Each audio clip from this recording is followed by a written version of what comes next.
Hey, what's up, people? Welcome to my review and in depth analysis of Clone Wars Volume 2 Victories and Sacrifices.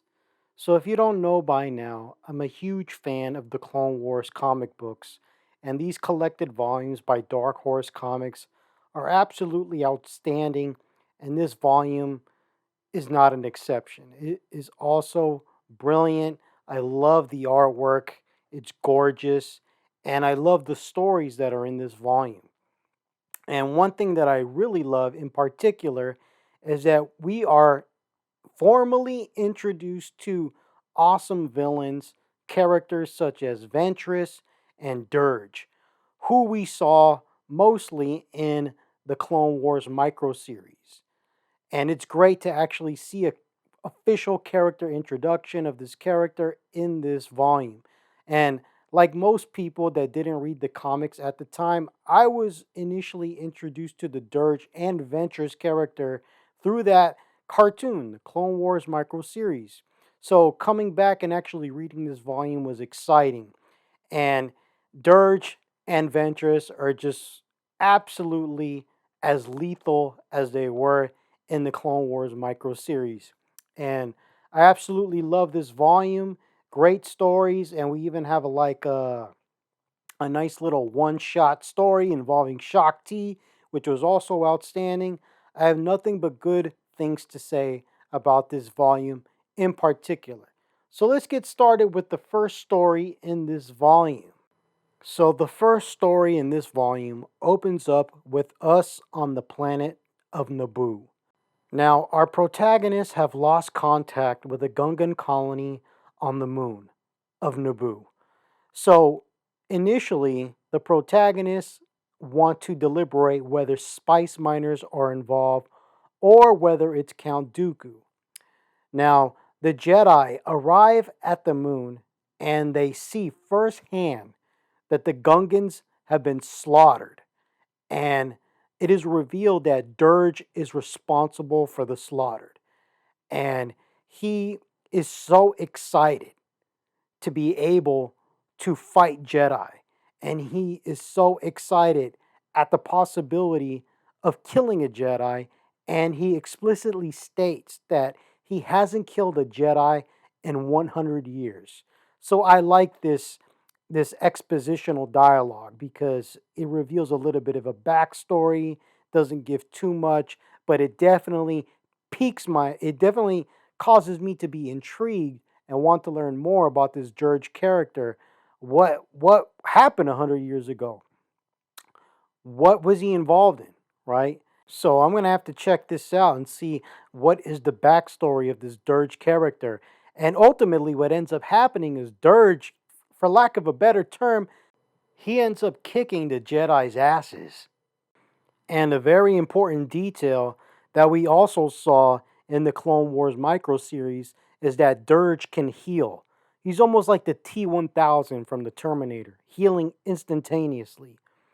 And he he has this incentive to deploy this lethal gas, which he does. He ends up deploying this lethal gas, and this is how the Gungans were slaughtered on this moon.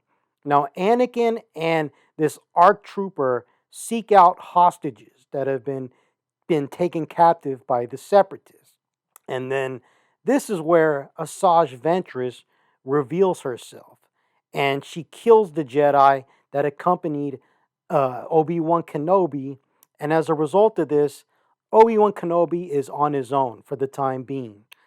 And Obi-Wan Kenobi tries to go toe to toe with Durge, and he basically almost gets his skull cracked when Durge stomps on his head.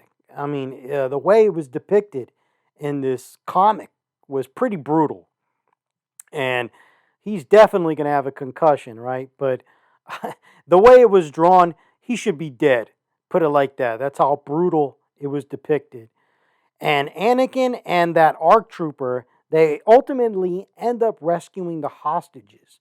And the hostages tell them that chemical weapons have been loaded on ships and that they're headed to Theed, which is the capital of Naboo, and they're headed to Theed to set up spice miners, and this is being done by the Separatists. Now, Kenobi, who is recovering from getting his head stomped, goes toe to toe with Ventress and Durge.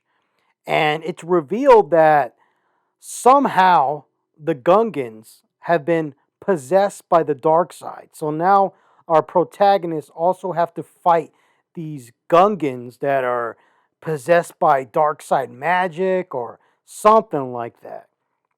Now, Anakin and that ARC trooper are able to bomb the fuel depot, and as a result of this, ruin the Separatists' mission to deploy those chemical weapons at the capital, Theed, the capital of Naboo. Now, as a result of this, Durge tries to go toe to toe with that ARC trooper that accompanied Anakin. It's a nice little decent battle, but ultimately, Anakin had to rescue that ARC trooper and Obi-Wan Kenobi from both Durge and Ventress because they're just they're just too skilled in fighting at this point in time. So this isn't like the Clone Wars micro series where we see Obi-Wan Kenobi defeat Durge. At this point in the timeline, Durge and Ventress are fresh. So they're ready to kick ass, in other words.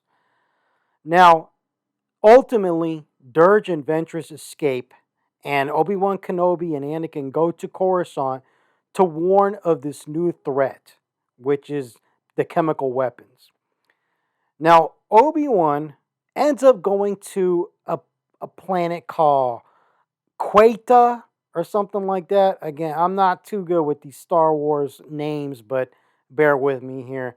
So he goes to Queta or Cuta or some crap like that in order to find the source of the chemical weapons. Basically, to find an antidote. Now, Obi-Wan, he ends up teaming up with 4 revered Jedi in order to locate the chemical factory. Now, what ends up happening is that Ventress and Durge are present at this factory. Now, there's a sequence here that I thought was pretty entertaining, and it's when Durge shoots the that Techno Union dude, and he just explodes, right? Because those Techno Union guys, I think they inhale gas, so they have that thing on their face. So basically, they're like walking bombs. And when Durge shoots this Techno Union dude, he explodes. I thought that was brutal and a little funny. And Durge continues to exemplify his brutality when he buries this Jedi's head in fire. I thought that was brutal. Now, Master Fey mind rapes Ventress. So there's a Jedi there named Fey, and basically they implement this Jedi mind trick that's kind of like a mind rape of Ventress, and she becomes unconscious for the time being. Now, Obi-Wan Kenobi is able to successfully obtain the antidote. However, Ventress awakens and she ends up killing Master Fey. And as a result of this, Ventress and Durge are able to escape, and the lab is exploding. Now, Jedi Master Fey is able to give a little bit of his life energy to Obi-Wan Kenobi in order for him to escape. So even though he was ultimately killed by Ventress, there was still a little bit of life in him, and he gives this energy to Obi-Wan Kenobi, who was also weakened as a result of fighting Durge, fighting Ventress, and he is able to escape. And that brings us to the end of the first story in this collection. I thought it was great. Ventress and Durge are absolutely brutal, and this comic does an exceptional job at conveying that to me and depicting that. The artwork was beautiful. Now, in regards to the next story, this story takes place on Brenthal 4. Now, the Republic at this point in the Clone Wars are getting their asses kicked, basically. Now, Commander Shogar Tak is leading the assault against the Republic. Now, it's important that our our protagonists, the Republic, get access to the trade routes that are around or near Brenthal 4. So that's what this whole battle is about, and access to these important trade routes is jeopardized as a result of the Separatists. Now, Jedi Master Plo Koon tells Shakti to head to this prison and to land the clone troopers there and to take note that prisoners are being killed. Now, Shakti is able to rescue these prisoners, and it ends up that she actually knows one of these prisoners, a survivor, a woman that she initially put in that prison for killing her former Padawan, right? And there's actually 3 survivors, and Quinlan Voss is one of them. So, who's Quinlan Voss? Quinlan Voss is a very important Jedi. Um, he is particularly known for treading the dark side, right? He walks that fine line between the light side and the dark side. And the reason why he does this is because he goes undercover as a separatist, but he's really a double agent. So that's Quinlan Voss's story, and we're going to get more of that in this wonderful series called The Clone Wars.